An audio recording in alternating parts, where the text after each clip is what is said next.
আমার কথা মনে পড়ে না? প্রতি রাতে যে তোমার কথা আমার ভীষণ মনে পড়ে। স্মৃতিগুলো মনে করলেই অনেক কান্না আসে। রাত যখন 2টা পার হয়, তখন কান্না করতে করতে, মিস করতে করতে তোমার আইডিগুলো চেক করি। তুমি নতুন কি পোস্ট করেছো। কান্না করতে করতে তোমাকে ভাবতে ভাবতে ঘুম আসে।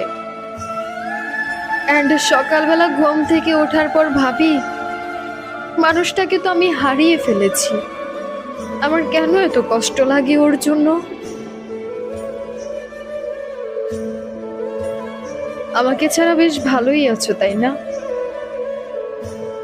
ভালো থেকো, আমার কোনো আক্ষেপ নেই। তুমি আমাকে ছাড়া ভালো থাকলে আমিও ভালো থাকতে পারবো। আমিও নিজেকে ভালো রাখবো এই ভেবে যে সে আমাকে ছাড়া বেশ ভালো আছে। আমাকে ভালো রাখতেই হবে নিজেকে।